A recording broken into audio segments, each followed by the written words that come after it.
et si une alliance africaine inédite pouvait, pour la première fois, défier les superpuissances mondiales et changer à jamais le destin du continent. Ce n'est pas un scénario de film, c'est la réalité militaire qui se dessine aujourd'hui sous nos yeux. L'Afrique est-elle à la veille de la plus grande guerre de son histoire? La question n'a jamais été aussi pressante. Au centre de cette tempête, un homme, Ibrahim Traoré. Chef de guerre, stratège implacable, il orchestre la formation d'une alliance militaire sans précédent autour du Burkina Faso, du Mali et du Niger. Il ne s'agit plus de simple coopération politique, mais bien d'une confédération militaire prête à répondre d'une seule voix à toute menace, qu'elle vienne de l'intérieur ou de l'étranger.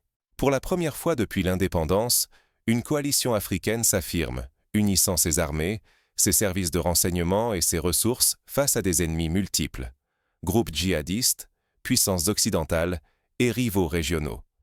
Mais qui sont vraiment les alliés d'Ibrahim Traoré? Sur qui peut-il compter en cas de conflit ouvert?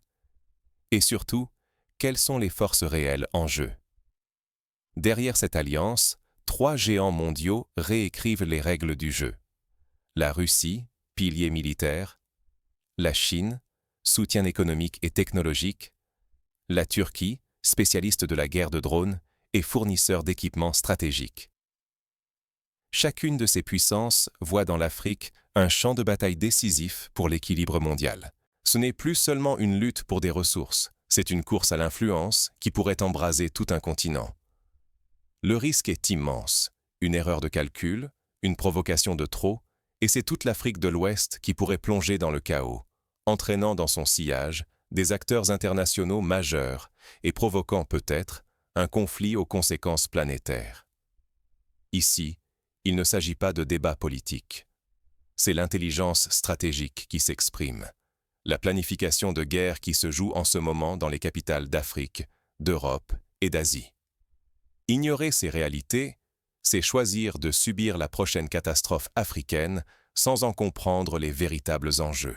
La souveraineté de millions de personnes, l'avenir économique du continent et la possibilité d'émancipation vis-à-vis de la domination étrangère se décident maintenant. Pour comprendre la gravité du moment, il faut d'abord décrypter comment cette alliance a bouleversé, en quelques mois, tout l'ordre régional traditionnel. Découvrons ensemble comment Ibrahim Traoré et ses alliés ont réussi à renverser la donne militaire en Afrique de l'Ouest. Le 29 janvier 2025, l'Afrique de l'Ouest bascule dans une nouvelle ère. 3 États, le Burkina Faso, le Mali et le Niger, brisent les chaînes de l'ordre ancien en claquant la porte de la CEDEAO et proclament la naissance de l'Alliance des États du Sahel, l'AES. Pour la première fois depuis la vague des indépendances, une confédération militaire souveraine s'élève au cœur du continent africain. Derrière les drapeaux, la puissance de feu de l'AES fait froid dans le dos. 88 000 soldats aguerris, épaulés par 300 chars d'assaut, 470 véhicules blindés, 220 pièces d'artillerie lourde, 90 avions de combat et 70 hélicoptères de manœuvre. Jamais l'Afrique de l'Ouest n'a uni autant de moyens militaires sous une même bannière. Mais il ne s'agit pas seulement de chiffres. L'AES, c'est avant tout un commandement totalement unifié où chaque décision stratégique est coordonnée à l'échelle régionale. Les frontières s'effacent pour les opérations. Le renseignement circule en temps réel entre Ouagadougou, Bamako et Niamey, permettant des interventions éclairs et une anticipation sans précédent des menaces. Le cœur de cette alliance, c'est une doctrine de défense collective implacable. Toute attaque contre un seul des membres déclenche instantanément la riposte de tous. Plus personne n'affronte la menace isolément. L'agression contre l'un devient l'affaire de tous, repoussant tout ennemi potentiel devant la perspective d'une réaction foudroyante et massive. Pour renforcer cette efficacité militaire, l'AES standardise l'entraînement de ses forces. Les soldats de chaque pays apprennent les mêmes techniques, utilisent les mêmes manuels et partagent un esprit de corps forgé dans la solidarité régionale. Les achats d'armes, de munitions et d'équipements se font désormais de façon groupée, permettant d'accéder à des matériels plus sophistiqués et de négocier des prix imbattables sur le marché international. cette alliance ne ressemble à rien de connu dans l'histoire moderne de la sous-région.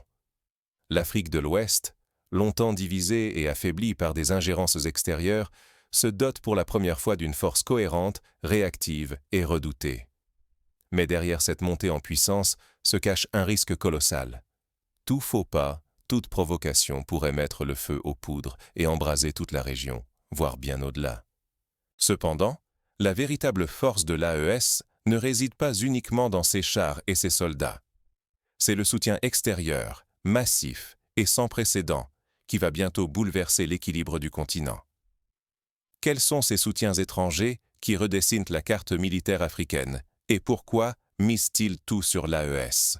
Entrons dans les détails des alliances internationales qui pourraient faire basculer l'avenir du Sahel.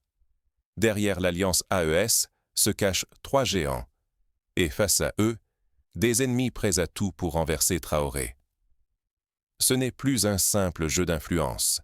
Chaque camp prépare activement la guerre, et l'Afrique devient le théâtre central des rivalités globales. Au cœur de la puissance de l'AES, la Russie s'impose comme le pilier militaire. Moscou a livré des armes de dernière génération, déployé plus de 800 conseillers militaires et formé 2400 officiers burkinabés et maliens, tout en partageant un flux continu de renseignements satellites. Ce soutien transforme les armées locales en forces redoutables, capables de résister à quasiment toutes les menaces. La Chine, elle, tisse une toile bien différente. Près de 5 milliards de dollars d'aide économique ont afflué vers les États de l'AES, accompagnés de transferts de technologies avancées, de systèmes de cybersécurité de pointe, et de la construction d'infrastructures stratégiques comme des routes, ports et réseaux de télécommunications. Pékin offre à l'Alliance une autonomie financière et technologique sans précédent dans la région. La Turquie joue un rôle de stratège tactique.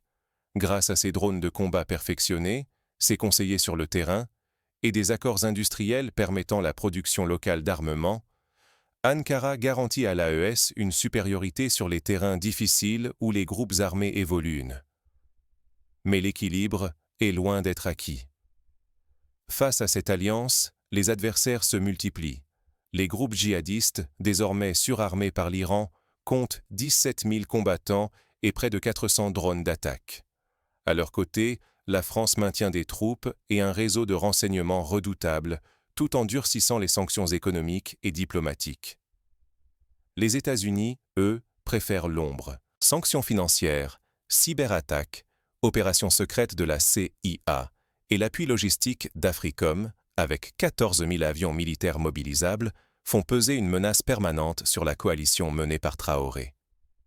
Les grandes puissances occidentales n'excluent plus une intervention directe si leurs intérêts venaient à être menacés. Dans cet engrenage, les pays voisins, Tchad, Algérie, Guinée, Côte d'Ivoire, Ghana, Sénégal, se retrouvent forcés de choisir un camp. L'effet domino est en marche. Un simple dérapage pourrait embraser toute la région, entraînant chaque État dans une spirale de violence incontrôlable. 3 scénarios de guerre se dessinent déjà. Une insurrection djihadiste longue et sanglante, une intervention occidentale brève mais dévastatrice, ou pire encore, une guerre totale régionale où Russes et Occidentaux risqueraient l'affrontement direct sur le sol africain. Le sort de l'Afrique se joue maintenant, l'indépendance réelle, le chaos régional ou le retour sous tutelle étrangère sont tous possibles. Mais si la guerre devait éclater, qui détiendrait vraiment l'avantage sur le terrain? L'analyse des forces militaires révèle des surprises qui pourraient tout changer. Si la guerre éclate, nul ne sera épargné. L'histoire nous enseigne que la victoire ne sourit pas toujours aux plus puissants. Aujourd'hui, l'Afrique se retrouve au cœur d'un affrontement aux conséquences incalculables. Face à la machine de guerre occidentale, la coalition menée par Ibrahim Traoré possède des atouts que beaucoup sous-estiment. Première force, un terrain familier. Pour les soldats de Traoré, chaque route poussiéreuse, chaque village, chaque relief est connu. Leur logistique est pensée pour s'adapter à la réalité du Sahel, loin des bases fixes et vulnérables des armées étrangères.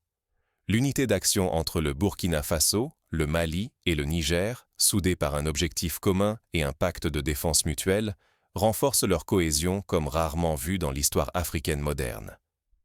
Autre avantage, l'arsenal, modernisé grâce aux armes russes et chinoises. Drones turcs, systèmes de défense électronique, blindés récents.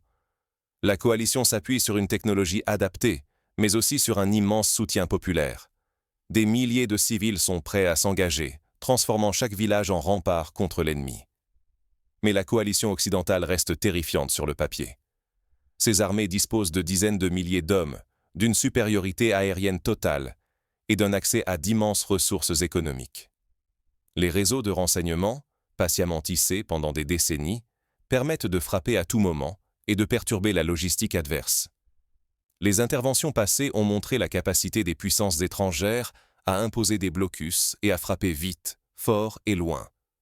Cependant, l'histoire joue en faveur des locaux. Au Vietnam, en Algérie, ou plus récemment en Afghanistan, les grandes puissances ont souvent échoué face à des forces plus faibles, mais galvanisées par la défense de leurs terres et la connaissance du terrain.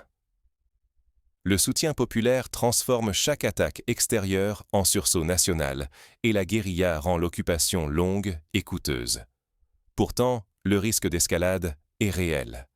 Dans le pire des scénarios, l'affrontement dégénère. Russie et Occidentaux s'affrontent directement sur le sol africain.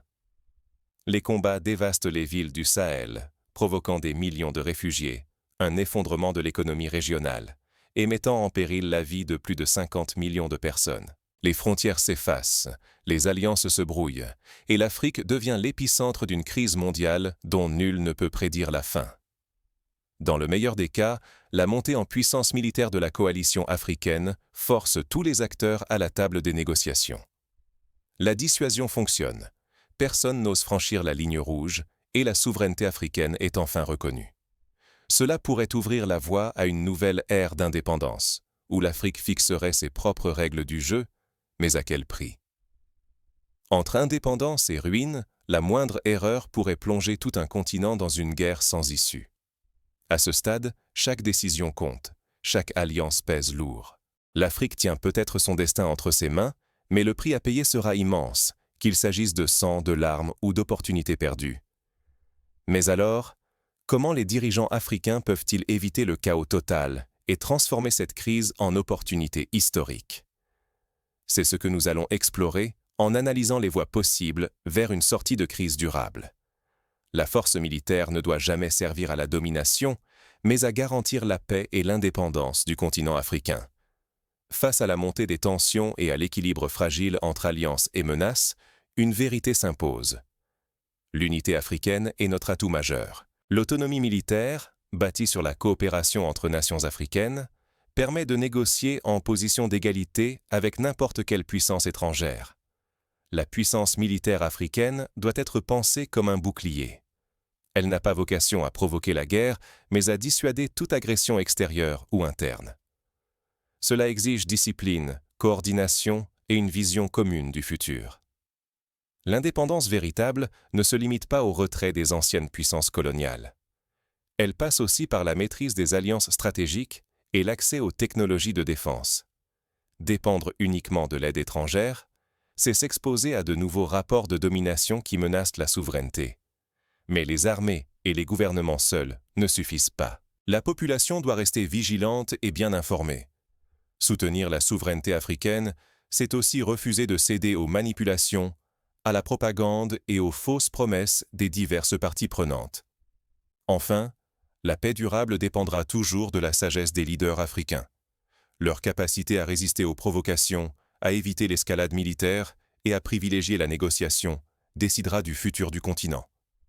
C'est en refusant de répéter les erreurs passées que l'Afrique pourra écrire une nouvelle page de son histoire.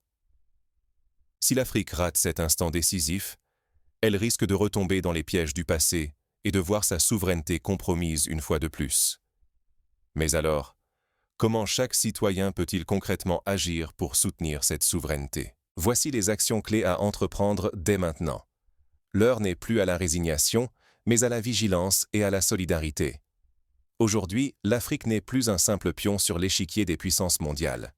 Sous l'impulsion d'Ibrahim Traoré et de l'Alliance des États du Sahel, le continent s'affirme, ose défier l'ordre établi et revendique haut et fort sa souveraineté. Mais ce nouvel équilibre militaire, fruit de l'unité et du courage, est-il réellement une bénédiction ou une malédiction? D'un côté, il offre la possibilité, pour la première fois depuis des générations, de peser sur son propre destin et d'éloigner la tutelle étrangère. De l'autre, il expose l'Afrique à de nouveaux périls, isolement diplomatique, multiplication des ingérences, et surtout, le spectre d'une guerre totale qui mettrait en jeu la sécurité de millions de vies. Votre silence ou votre inaction pourrait rendre votre pays vulnérable. Laisser faire, c'est accepter que d'autres décident pour vous, que des intérêts extérieurs dictent la paix ou la guerre sur le sol africain. Chacun de nous a un rôle à jouer, ne serait-ce qu'en s'informant, en débattant et en restant lucide face à la propagande. La véritable bénédiction ne viendra pas seulement de la force militaire, mais de la capacité à rester unis, à protéger la souveraineté, tout en évitant le piège de la division. L'Afrique est à la croisée des chemins. Choisir l'émancipation, oui, mais sans sacrifier la paix. Si cette crise a une leçon, c'est celle-ci. La solidarité des peuples africains peut transformer une menace en opportunité. Mais l'histoire ne pardonne jamais la passivité. Soyez vigilants, informés, solidaires, car l'avenir du continent